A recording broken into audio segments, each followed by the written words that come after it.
खमा गणिसा राम राम आपरो घणो घणो स्वागत है झलको मारवाड़ पर। मैं नंदिता आपरे साथ।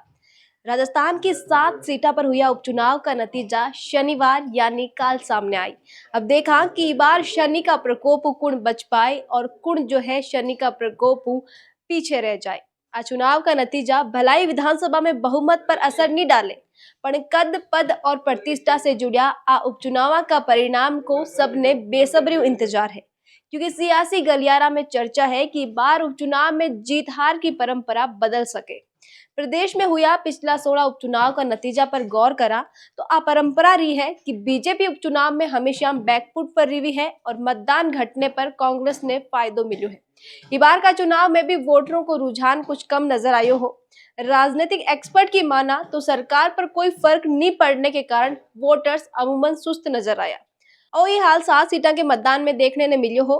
उपचुनाव में खींवसर सीट ने छोड़ बाकी 6 सीटा पर मुख्य चुनाव के मुकाबले में वोटिंग घटी है। इस वजह 7 सीटा का मतदान में भी कमी आई है। उपचुनाव में खींवसर सीट ने छोड़ बाकी 6 सीटा पर मुख्य चुनाव के मुकाबले वोटिंग प्रतिशत कम हुई है। पर इस बार समीकरण इतना उलझड़ा है कि कांग्रेस खुद की परंपरा पर खरी उतरती नहीं दिख रही है। इलियो कहना भी मुश्किल है कि पिछला उपचुनाव के जिया कांग्रेस ई उपचुनाव में भी एक तरफा प्रदर्शन करी, क्योंकि राजनीतिक जानकार बीजेपी को प्रदर्शन सुधरने की संभावना बता रहा है और मान्यो जा रही है कि कांग्रेस कुछ सीटा गवा सके।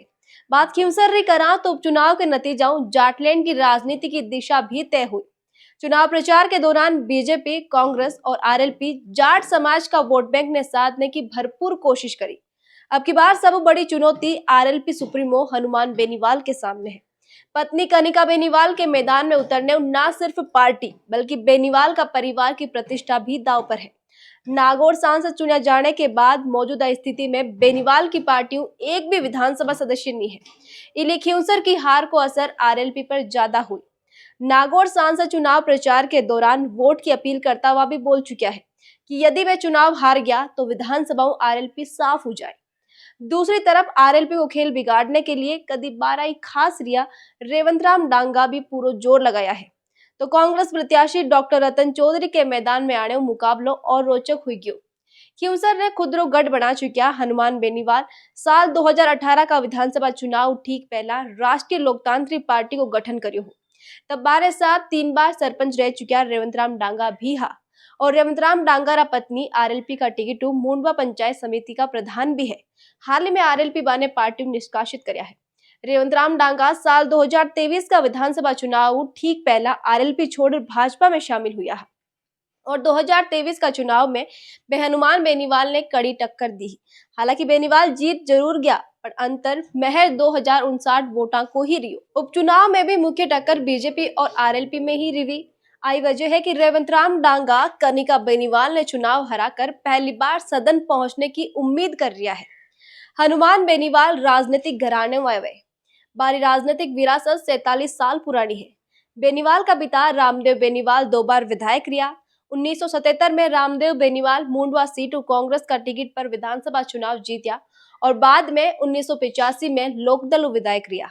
फिर 2008 में परिसीमन के बाद इस सीट ने खींवसर विधानसभा सीट बना दी गई और बेनीवाल भारतीय जनता पार्टी के चुनाव चिन्ह पर जीतकर पहली बार विधानसभा पहुंचा। बिरे बाद बेनीवाल के विधानसभा पहुंचने को सिलसिला जारी है।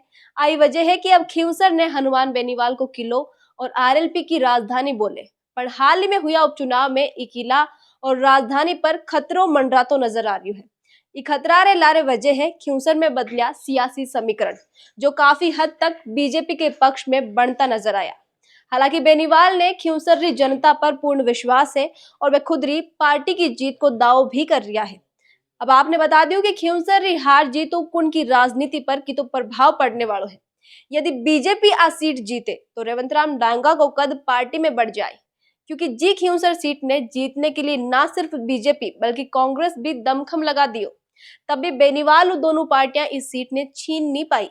बात सीट यदि बीजेपी का खाता में आवे तो बीजेपी के लिए बहुत बड़ी सफलता हुई। तो पार्टी उम्मीदवार रेवंत राम डांगा ने इनाम के तौर पर जरूर कुछ न कुछ दे।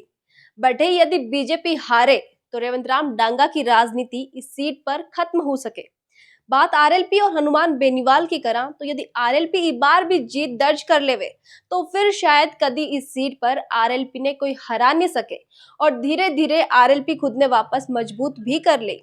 बट है यदि आरएलपी चुनाव हार जावे तो एक तरीका हो आज 4 साल के लिए विधानसभा में आरएलपी को अस्तित्व तक मिट जाए और भविष्य में भी इस सीट ने लेर आरएलपी कभी आश्वासित नहीं हो सके कि आ सीट आपनी है। साथ ही शायद कनिका बेनीवाल की राजनीतिक पारी शुरू हुआ पहला ही खत्म हो सके। इले खींवसर सीट का परिणाम प्रदेश राजनीति में बहुत कुछ बदलने वालों है, बहुत सारा नेता का भविष्य पर भी प्रभाव पड़ने वालों है। तो परिणाम देखने के लिए काल सुबह ठीक बजा जुड़ जाइयो झलको मारवाड़ रे साथ और परिणाम की जो जी अपडेट आए भी आपके साथ साझा करा। खमा गणिसा राम राम।